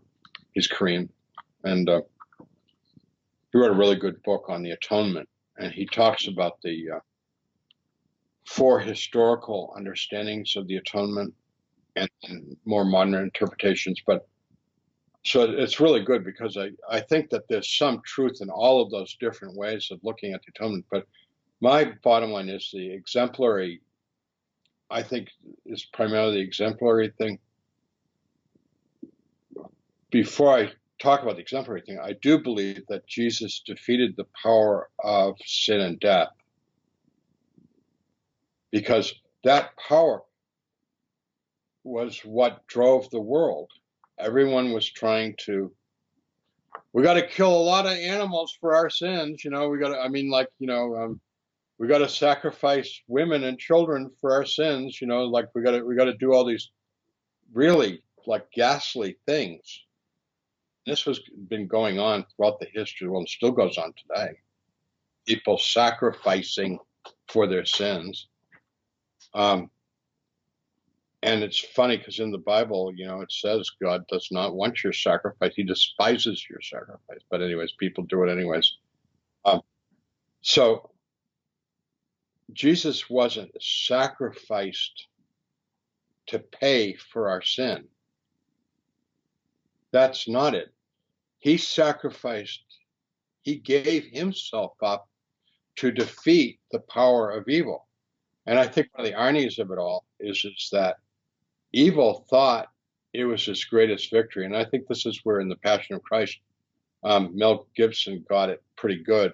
The evil one sees the crucifixion as his victory and doesn't realize that the crucifixion is actually his defeat. But I see it more, I see the suffering and death of Jesus and resurrection more as an exemplary act. Like the number one fear psychologically that all humans suffer with is the fear of death. And if you think death is death and there is nothing else, then why have any morality? You just make up your morality. I'll take care of my family and to heck with everybody else, which is what a lot of people believe, or I'll take care of my country, my tribe, and the heck with everybody else. If death is the ultimate end of everything, Jesus said death is not. And not only, he resurrected several people before he was resurrected. He wasn't the only resurrection. Matter of fact, in the Gospel of John, the resurrection of Lazarus is probably a real big factor about why they killed Jesus. But anyways, he showed us that suffering, which is almost as bad as death are just don't have any real power over us, and that his power is the power to give us life, which he promises to give us, even if we suffer and die. And I think that the suffering death thing people skip the suffering, but he suffered terribly before he died. They forget about the 39 lashes and that whole cross thing was meant to be exquisitely painful. One Good Friday, just a little aside, one Good Friday, I got the bright idea to read an AMA report by a doctor on what Jesus experienced on the cross. I got into it about a page or two, and this is a Good Friday service, okay? Church. I'm the pastor. I'm up there reading this thing from the pulpit. People yelled at me, "Stop it. We can't take anymore." So I stopped. It's like horrible. The nails that went into his wrist are like up against like a major nerve, because all the nerves you have in your fingers, well, that whole nerve bundle goes right here. So that was like right up against that nail. It's just like, I'd go on and on and on. The suffocation, blah, blah, blah. It's just, anyhow, he suffered terribly. We think suffering, one of the reasons why we're afraid of death is we're afraid of the suffering. And everybody pretty much, unless you're lucky enough to have a brain aneurysm, most people suffer when they die, and people are afraid of them. Jesus said, "Hey, it's not the end of everything. This isn't it. It's the beginning. This is actually a prelude to the beginning of everything." And his resurrection was just like a little hint of like being able to appear in locked rooms, and eating on the. last time I was in Israel, I was at the Table Rock where he fed his disciples in the resurrection appearance, and he gave me a nice little hit up there in his presence. I was alone in that chapel at the table where he met, and I prayed, and he loved on me real good. And I mean, here's the resurrected Christ cooking fish for his disciples. I mean, you gotta love it. I mean, you know, or the resurrected Christ meeting Paul on the road to Damascus and saying, "Paul, why are you doing this?" You know, my own interpretation, or make it more contemporary. Really, Paul? Really? You know? Amazing. Yeah. So, and you think if when you were outside of your body, when you saw the meat there, had you just? So I always think about this when I die. I'm just going to say Jesus. You always quote John 14 when he says, "I'm going to come and take you," and that's something we can be sure of. We can hope for that, right? And, yeah. Absolutely. It's a 100% sure thing.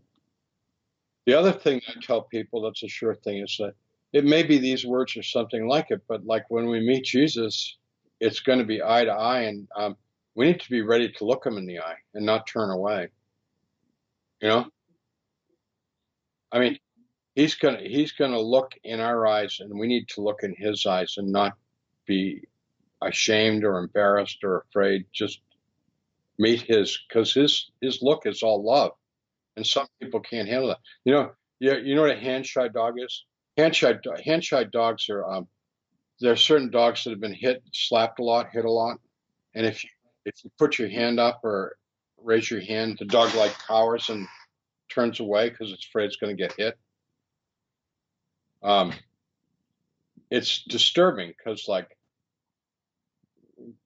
there are other ways to discipline dogs other than slapping them around, better ways. And our dogs, like when you put your hand up and put it out, they're like, "Oh, pets, it's love time," like, I mean, they're like, they see it as a good thing. And that, I mean, dogs are really into hands. They're as responsive to signs, even more so than they are to commands. As a matter of fact, a lot of people that train dogs just use hand signs and don't even use verbal. Anyways, like people, when they meet Jesus, need to get ready, and not be afraid of him or not be ashamed. Here's what's on my desk. Do you know this guy? That's great. Okay. You know who it is? Okay. You know who it is? Yeah. That's nice. I love it because we need to think of him as our buddy. This buddy Jesus here, right? He's my buddy. He is my Lord. He is my Savior. He is the King of Kings, but he's also my pal. And, so I tell people, like, when he says, "Well done, good and faithful servant, enter into my kingdom," he's going to say something. That's what we want to hear. And actually, the people that have rejected God and rejected Jesus, they're not going to meet Jesus. They're not going to meet him anyways. I don't want him. Well, yeah. But for those of us who, are eager to see him, and you always say he just wants us to try and do our best. Yeah. And to give it the old. And the Bible says that, and I'm being kind of loose with interpretation, but 4 times in the Bible it says, "Anyone who calls upon the name of the Lord shall be saved." And so even if we've not done our best, if we at the end we call on him, the Bible says that's good enough. Okay, you messed up, but Yeah. Do you want to? Oh, yeah. Well, I mean, so you talk about loving people and how that's the most important thing. And how do you love people who are, people who try to take advantage of you, or who are the kind of people who just take and take? I mean, what's the right way to love people like that? Well, that's a really big, important question. And like, sometimes the best way is to not enable them. Sometimes the best way is to walk away from them. I was talking to a friend of mine on the phone who lives in Wisconsin. He was talking about his wife, who's It's their second marriage, his second marriage, and his wife's son is an addict, 29-year-old addict, and he's back in the house, ripping them off and living off them, and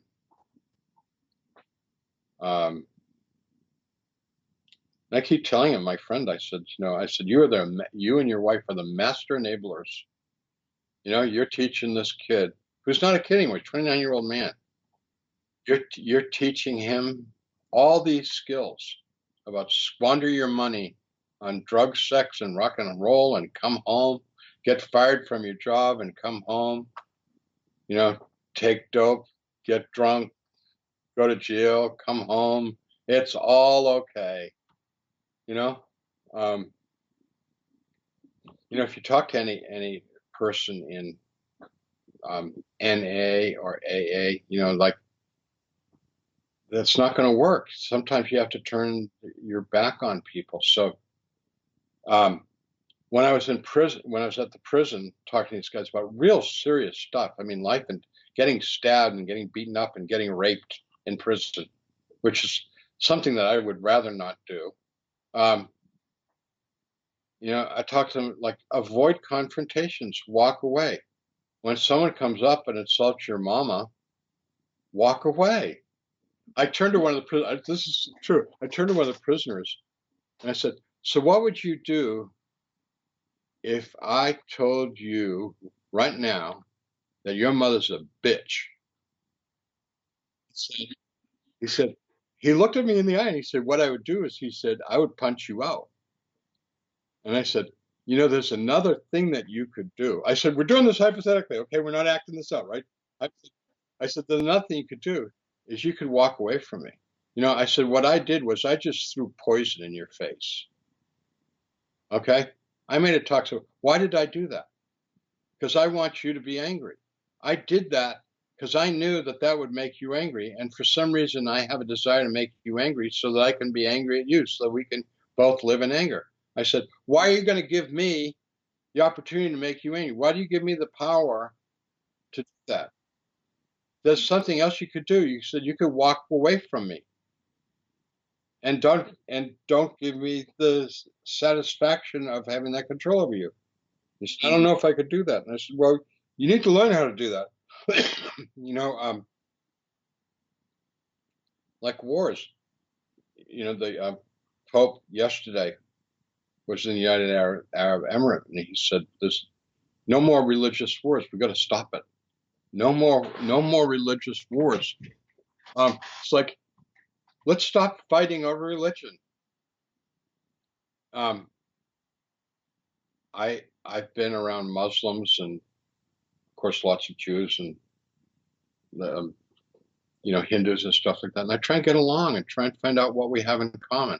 We've got more in common than we have differences. So it's a real challenge, because the big challenge is to my ego. Ego being my conscious sense of who I am. So you say my mother's a bitch, right? And I go, no response. No, there is no appropriate response to that comment. And by the way, my mother was a saint. Thank you very much. There's no way to respond to it. Just let it die. But it's hard. It's hard when, like I mentioned earlier, that movie Bennis Back, about what does a mother do when she's got an addicted son. He comes home and like, I'm sorry, Mom, but I want to steal your jewelry. Not he doesn't say it. He just does it. All of a sudden, the jewelry's gone. Again, the 8th time. You do. And it's tough. But that's what I do. I like, the best way to love them is to walk away from them and pray for them. When people do mean things to me, I try. Sometimes it takes a while, minutes, hours, days. I try to pray for them. Lord, why so-and-so was so nasty to me? Why is he always belittling me and making me feel bad? Can't I have a better relationship with him? I find this too. When you try to really love people, you make yourself very vulnerable. And I try to be very joyful. I'm a naturally Yeah, happy person, and people yeah. just don't like that, and they constantly are belittling me. And I think you have the same experience, and it can be very hurtful. And you don't know. You just think. I used to believe that if you were kind to people, they'd be kind back, and that's just Well, not the it works case. sometimes. Yeah. So I mean, that's the problem with loving is to make you. I mean, you said it, and wiser people than me have said it to me is love makes us vulnerable. So it's a really dangerous thing to go around and being a loving person, and more so if you're a woman, because women and there's too many men in our society that have a predatory attitude towards women. So like if you're kind to a man, all of a sudden they're misinterpreting that as you know, and clearly, I mean, you're an attractive lady. You show men a little bit too much warmth, and all of a sudden they think you want them, and like I really don't want you. It's like I was just being nice. Like, I don't know. It's tough. And I'm going back to what you just told me. It's all about the way we raise children. Like, I'll give you an example. I was raised with two sisters, two older sisters, and like, so I came to understand women as they were people.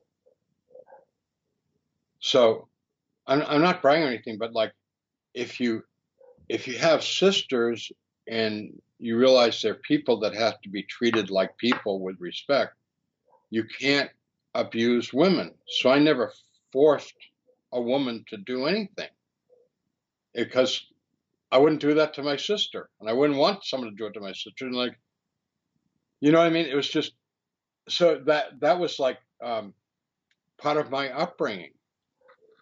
But I know that there are men that totally don't get that about women, not like don't respect women. And it's like, so how did you raise a male without ever giving him a sense of respecting women?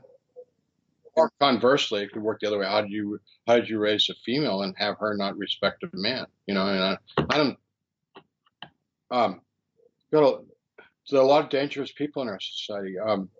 As a pastor, people want to con me out of money, which is like, really, really. I mean, you're going after. I'm going to Kenya in May to preach, and I got a letter Sunday from a Kenyan pastor who read my book. Well, anyways, the letters. Oh, I found it. He sent me a couple letters, and he sent me his book, which I haven't gotten to read yet. But anyways, so he heard that I'm going to Kenya, and he sent me two letters. And the one letter is be really careful when you go to Kenya, because there's going to be a lot of people asking you for money, and they're basically they're con artists. You need to be really, really cautious. Well, I appreciate him giving me that warning, but I've done enough mission trips where like, oh, I've been conned by I've been conned so many times. I mean, I've given away thousands of dollars to con artists, and I'm trying really hard not to do that anymore. So your question was, how do you love people that are dangerous to love or hard to love? Well, get away from them. Don't give people what they ask for. Try and figure out what it is what they need, what you can give them. Like, part of my job as a pastor is if someone talks about harming themselves, I am by law obligated to get them to a hospital. And I've done it. I've literally taken people from my church office to the hospital and signed them in. And I try and be nice about it so that they don't get too angry, but they don't really want to go to the hospital. But I promise you, if you come and get in my presence and say, I'm thinking about killing myself, we're going for a ride to the hospital. That's the most loving thing you can do. Enabling people is not loving them. Yeah, that's that's hard for. Sometimes we don't know the boundary there. It's just, Yeah, and yeah. you know, in academia, being put down, or in clergy, being in a clergy group. I belong to 2 clergy groups. Getting put down, it hurts. But I mostly just try not to react. I sort of see it like, when you drive and you meet someone that's like into road rage. You're driving along in your lane, you're on the highway, you're going 65, 70 miles an hour, and all of a sudden, like, someone comes screaming past you and cuts you off and stuff at 90 miles an hour. Like, it's a really good thing to put distance. Put distance. I pray for them. I put distance and I pray for them.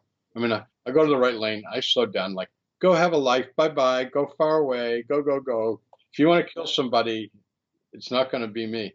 I mean, I wish I had a direct line to the police and say, well, by the way, there is a idiot in a, black Monte Carlo going 90 miles an hour, but I don't.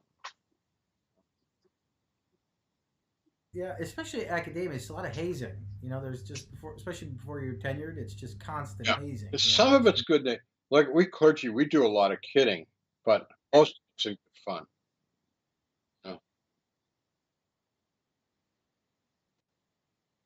We're here 2 hours talking to you. We're so sorry for monopolizing your time. Really, really sorry. So a lot of kids come to me and Claire, and they're depressed. They say they feel numb inside, and you've talked a lot about joy. I try to, and it just seems to fall in difference. I don't know what to do with that. I imagine as a pastor, you get a lot of people with, so with depression and anxiety. What do you think about that? I'm a big follower of Francis McNutt, MacNutt.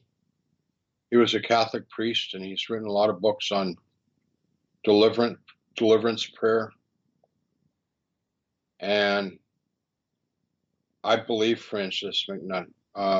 He's an old man now. He lives in Florida, but I would highly recommend him. And he says that all of that can be attributed to demonic influences, and that prayer can solve them. But first of all, the person they have to want the prayer. They want to be delivered.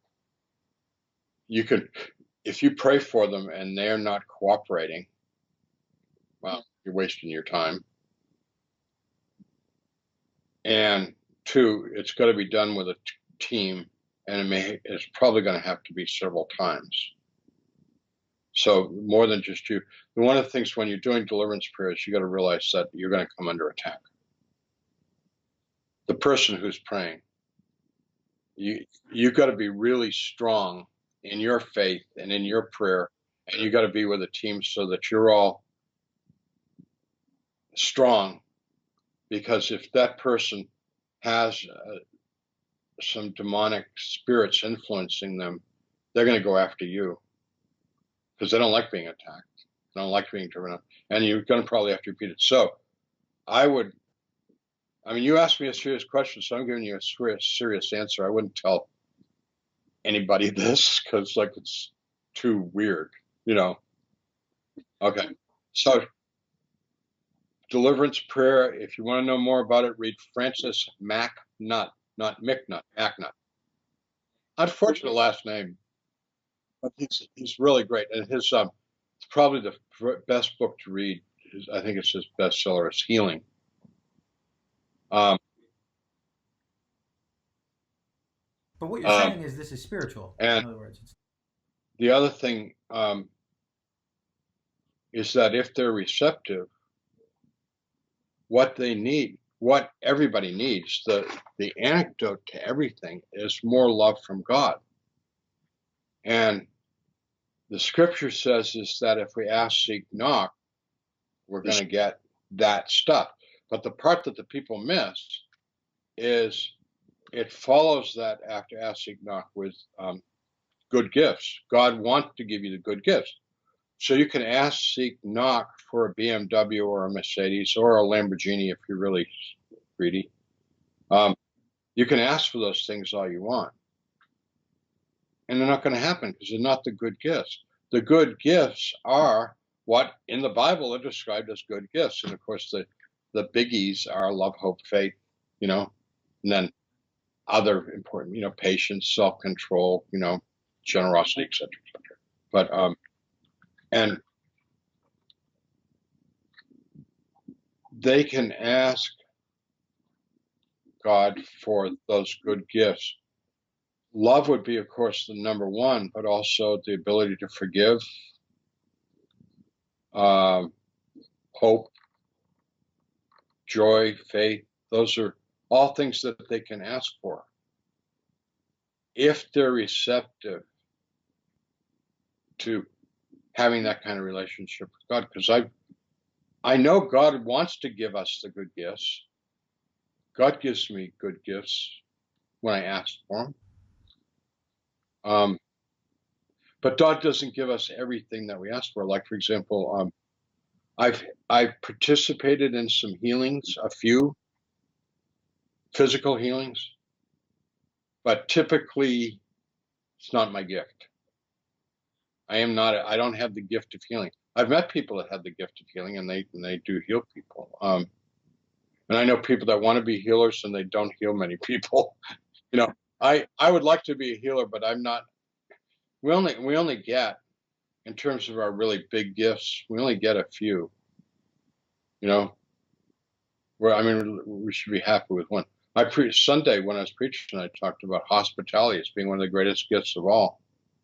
Like, where would a church be without hospitality? Well, I know where they are because I've experienced churches that have people with the spirit of hospitality, and I've been in churches where it isn't.